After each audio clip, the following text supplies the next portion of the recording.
blessed right now to be sitting here with three gentlemen who I've been working with over the last couple of years. And y'all who know me know, when I talk about doing something organically, this is what I mean. So y'all know, your man Eric Wilson, Sports Arena National Scouting Combine, but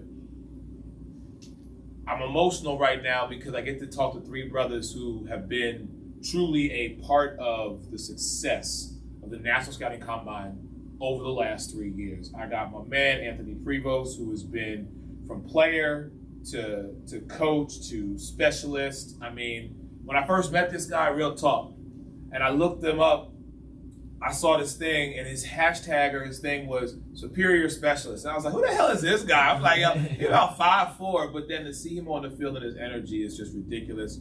My man Devin Adams, who is just by far one of the most energetic people ever. Every time I see this man, it is I swear he probably cracks 3 ribs within me because that's just his feeling. And then Tyler Kulka, not only a man of faith, but a man of just genuine, there are no better words to describe Tyler than to simply say he is one of one. He's a man's man. So guys, man, thank you for this. Like I said earlier, there is no script to this. I wanted to talk to y'all, and whoever that is, goodbye, because I ain't got time for y'all, because I'm sitting here with y'all. But thank you guys for sitting down with me, man, as we are in 2026, and we are here at the National Scouting Combine.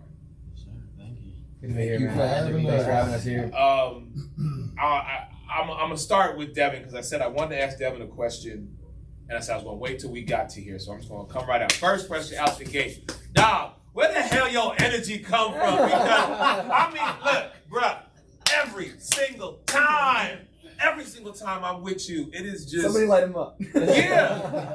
Yeah, and he is just so energetic from the time he gets off the plane to the time he gets on the field. Bro, where does that come? You need to bottle that shit, man, for real. Where does it come from?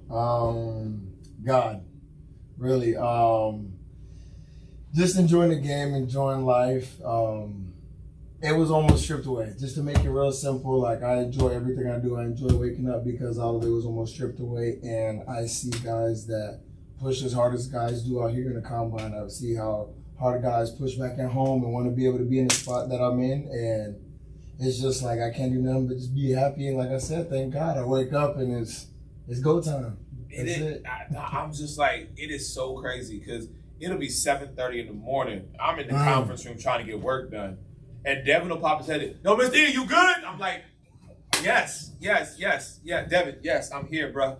Like, you just get me so fired up. And, you know, I always talk about people, I've had 5 people ask me, you gonna run the 40? Because this year, real talk, I was like, I don't know if I was gonna do it or not, because I'm like, man, I'm a little older. There's been a lot going on. You come to me. You run the 40? Gotta do it. Gotta do it now. Come on. Devin said something. I gotta go do it now. But you talk about faith, so you know I'm gonna go to Tyler on this one because we've had conversations, and you, man, are so focused and dialed in. And the fact that you do what we always talk about, you bringing somebody up. Yes, it's your brother. I recognize that, but still, you are so quick to just be there for the quarterbacks to help them.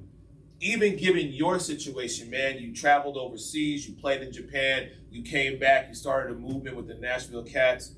How you stay so grounded, man? Like you said, I think it's God. You know, I pray every day, and I started my professional career. I was in Japan, my room. At the time, I was trying out against a dude that played Division I, and I remember I was like, I just got off, National Scouting Combine, and I went to the Tropical Bowl, and someone got a look that I felt like I should have got just because he was wearing a Clemson helmet. And I remember I was in Japan and I was competing for that spot against the dude from Colorado State. And I remember being there and, I remember praying in my room and just being like, all right, God, like, I got my engineering degree, but I love this game and I want to play it. And, I put my career in your hands, and whenever you want me to go to, glorify you, that's what I'm going to do. I'll do whatever it takes. And so I ended up winning the job over there and stayed in Japan. And ever since then, I've just trusted him. The Nashville Cats came out of nowhere, coming home from Japan. And, that opportunity kind of fell in my lap. And now Kulka Mania is running rampant in arena football right now. So, I think I'll just look at that and I'm like, man, like, it's not what I did, it's what God did. And so for me, I can sit here and just be like, man, I'm very blessed. And for me, I don't got to worry. And so that's why, like you talk about being grounded, it's just like, all right, I just trust God because I know He's got a plan for me, and whatever He wants to happen will happen. And now your brother is competing this year here. Talk to me about that, man, because, I know there's that brotherly competition of who's the best. And it's both quarterbacks. You know what I mean? Yeah. So what's that been like, putting him on and bringing him to this event and him learning from you and seeing what you have gone through? What's that experience like with your brother? Well, first off, to start, everyone always is like, "Oh, you're better than your brother." Honestly, I think my brother's better than me, and he deserves every shot that he gets. And honestly, I'm gonna be 100% honest with you. He deserves a better shot than me. He's 6'3", 220. He could spin that thing, and I'll be honest. I came in and I was very accurate, like you said. I have that charisma, everything that you need. But I'm 6'1" and came from a small school, and so. I had to work a lot to get where I'm at, and I'm so blessed, and God's blessed me. I know that. But, man, my little brother, those teams out there, those NFL teams, those CFL teams, man, you better give him a shot because that dude can do things that with the football that not a lot of people can do. He could spin that thing. And, I'll tell you a little story, a little proud brother moment because obviously, he's been in college now, and, he started Division II and played in NAIA and stuff like that, and, I had never been in a huddle with him, right? I was, 5 years older, and I was a senior when he was 8th grade. So, we were different schools, and I never got to be in a huddle with him. And I was telling Prevost this the other day, going into a huddle with him, and giving him a play and seeing how he commands that huddle. Gosh, that was a proud brother moment. I haven't seen him. Go your chest out a little bit. Yeah, like just because I know I can command a huddle. I know I got that charisma, but I haven't seen him do it. And going in and seeing him take control like that and be a leader, dude, if there's not an NFL team that loves this kid, that's sad because this kid has got it. And I'm excited for him. I'm going to go to my roommate, my brother Prevost. We've been hanging out now for several years, from Indy to now. And the thing about Prevost that I love is if you look at him, you underestimate him. But when you hear him speak, it's like, he is worlds above what you have anticipated. And I tell people this all the time when it comes to you, and I've said this, I don't know if I've directly said this to you, but what you do, not only as an athlete, because I remember the hat too, the first hat that I ever had that he had was like being an athlete. Yep. I thought it said being something. I was like, wait, what am I? I had to actually break it down. They had to change the font.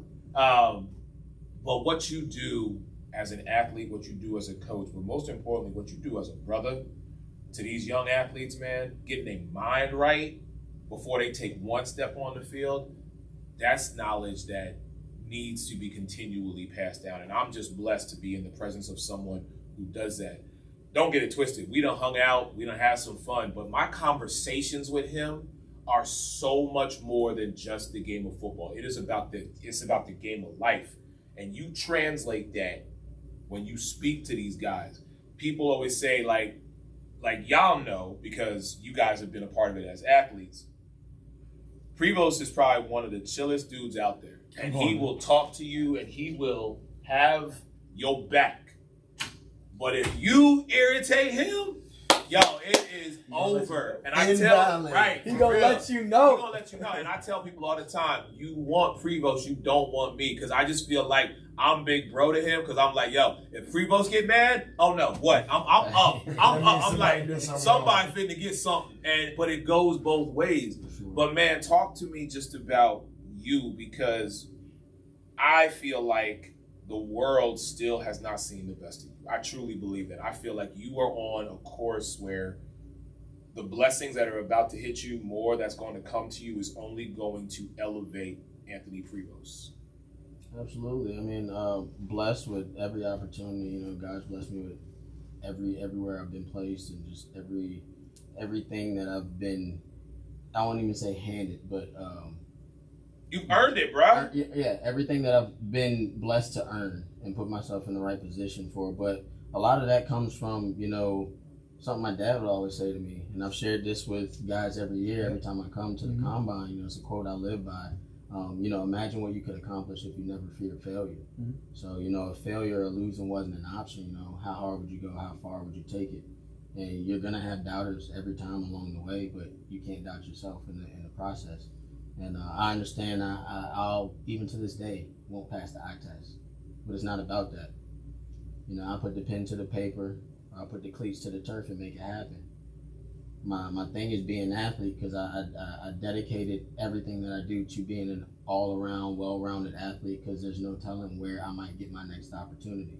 So I learned the game as much as I can. I'm still learning, so much so that I can now give back and teach the game and help others, you know, come out and be better than I've ever been, ever will be. But that comes from that quote, you know, imagine what you could accomplish, you know, if you never fear failure. You know, I'm 5'6" now. Most of my life I was 5'4", 5'5", 135, 140 pounds. I'm 5'6" now, right? I play like I'm 6'5" because I play right here in between here. So for me, it's not a matter of validation. I already know through my God that I'm validated. I just got to go out there and do what I've been blessed to do, and open up doors for myself, because sometimes you don't have people looking at you wanting to open the doors for you. Like I said, I don't pass the eye test, so a lot of places I've gone for my next opportunity, I've already been written off.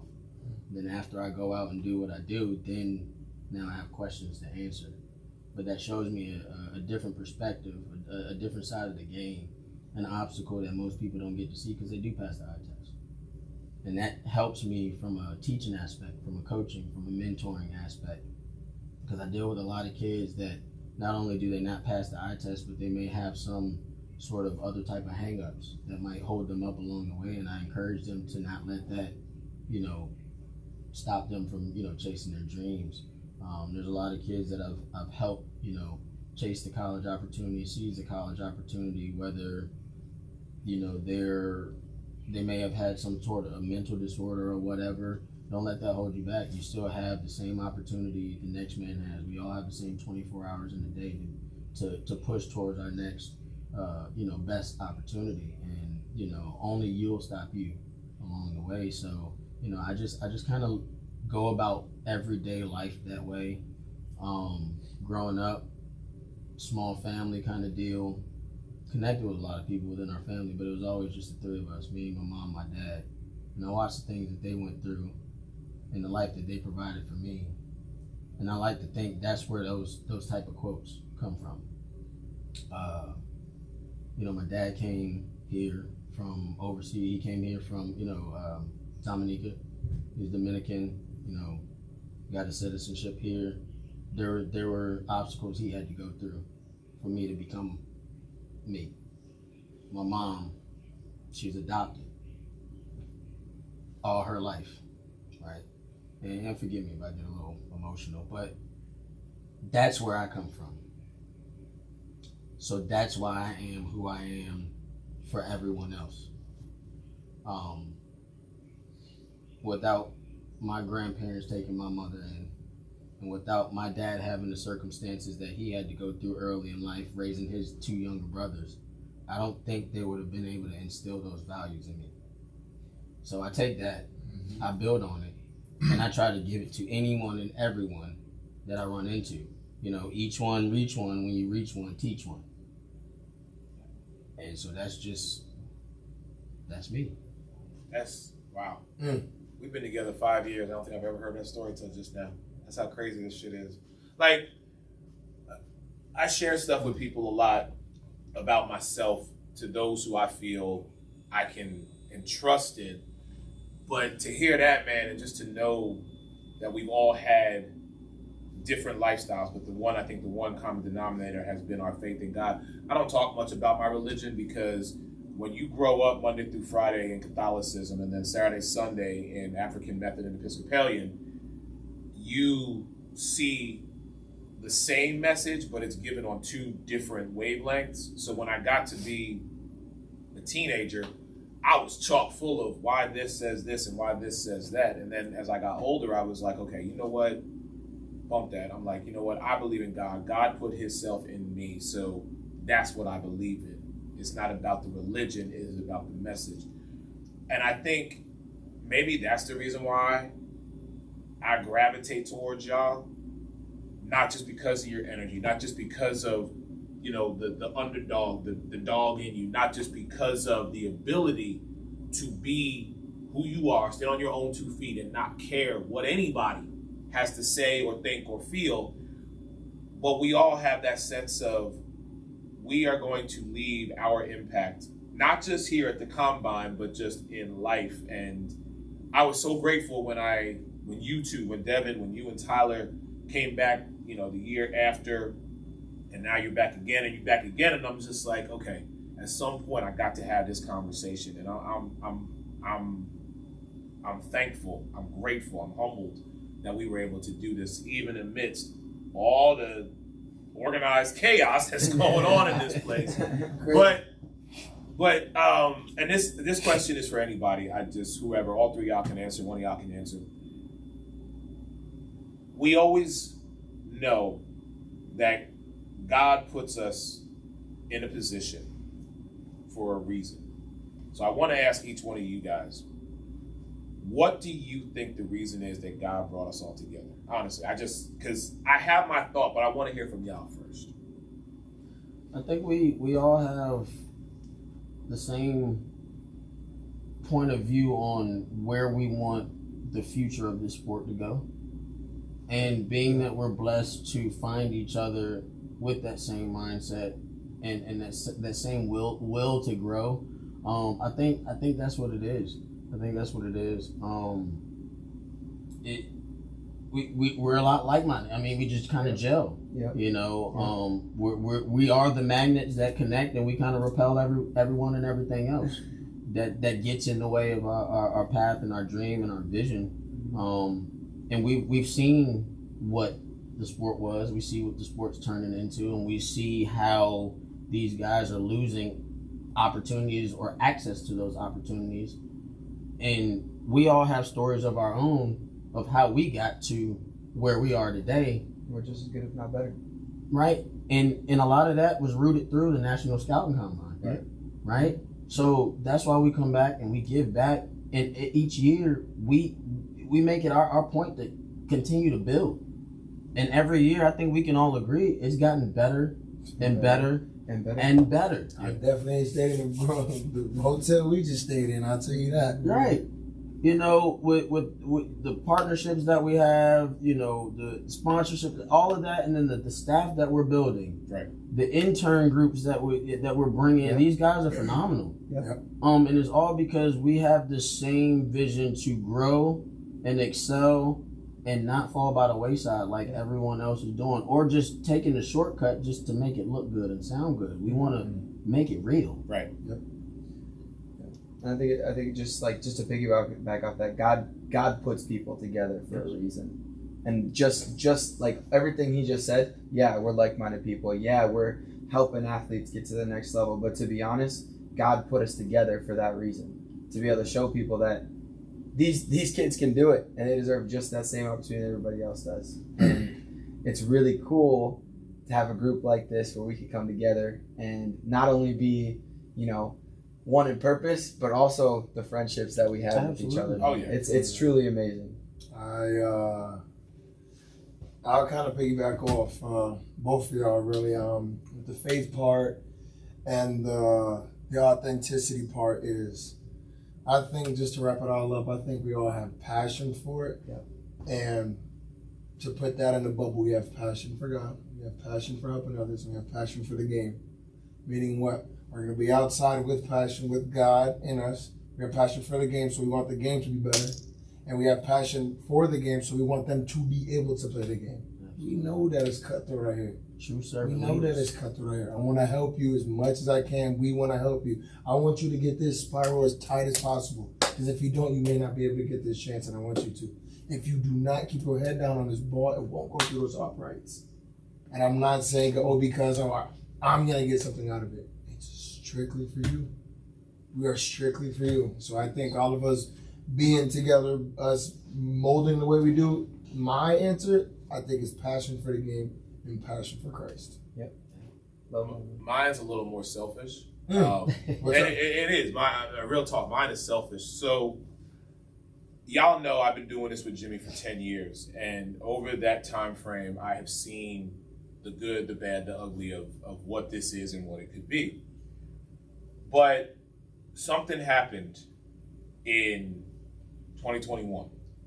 And I lost a brother.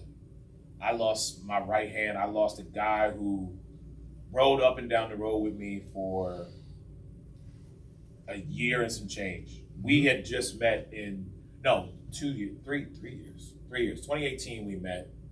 2019 we was on a roll. Even when COVID happened, we were still rocking with each other. And unfortunately in 2021, a man who came to this event because he wanted to see what this was all about, my brother Alex Fleming, rest in power, we unfortunately lost him.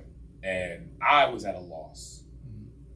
And in 2022, you guys showed up. Me and Prevost got to really hang out and connect. And y'all gave me that year, know it or not, y'all gave me the strength to keep moving forward. It has now been 3.5 years, and I selfishly always want to be connected to y'all because y'all continually give me that energy that I'm looking for. Like I said, when I came into this year, people were asking, like James Gidry asked me, you gonna run this year? And I'm like, James, I don't know. Stephen Neff asked me, hey, you gonna run this year, man? I'm thinking about it, a little bit older, blah, blah, blah, blah, blah. Prevost didn't ask me because we just talk like that. But bro, when you asked me, I was like, okay. Done. It wasn't even about telling you no. I was just like, damn it, Devin needs me to run but here's my reason why. Because you the first man on the line as soon as you know I'm about to go run. You the first one out there. Hey, let's go. Coach, get it done. Let's hit it. Prevost is at the end, and I can see him when I'm about to hit that 35, and I'm like, I got 5 more yards. He right there just put me through. And Tyler is just building the energy up. So again, selfishly, yes, I want the National Scouting Combine to be successful for no other reason than I just don't want this to go anywhere because it helps me in life. Like, I know we don't talk as much as you got a family. You got a family. You doing your thing. I don't know if you have a family. But I'm just saying. Not yet. Okay. All right. Yeah. But I'm trying to make a few dollars first. Right. I feel you. Smart man. But when we come together, it's like, even though it's been a year, it's like we just pick up where we left off. Yep. Boom. Like it's nothing. And for me, that is just one of the greatest experiences. Like when I get to hang out with Megan, like Megan is just, she's phenomenal at what she does. When it comes to basketball, this is why we call her the Queen of Hoops, shameless plug. Because she's producing this for me right now. But Megan is just, she is my one-on-one when it comes to females. Like, I won't work with another female unless, like, it's Megan first, and then I got a list. You know what I mean? If Megan tell me no, because she got a Wings game or a Sparks game or something with the WNBA or something with the ACC or just whatever, I'm like, Megan, can you do this? She's like, when you trying to do it? And if she tells me no, then I go to my Rolodex. But she is always my first. Because finding people like that, especially the way the world is, I'm holding on to y'all. And I need y'all to know that. Like, real talk. I'm holding on to y'all because my inner circle, I'm not. Don't let us go. Because my inner circle, I tell people this all the time, my inner circle is closed. I'm not bringing new people in. You might be a part of the second ring, but my inner circle, nah. My inner circle is good. It is straight. So I just wanted to have this conversation with y'all, and I am blessed. I am truly grateful and humbled, like I said, to be with y'all. Thank you so much for taking time. I know. Thank you, Megan. Thank you so much, man. This sit down was a long time coming. If I don't I know I need that. No, we should have. If I don't get under 6, I'm gonna be mad at myself. I'm gonna get this. Love you guys. We'll start Thank the you clock so late. much. No, don't.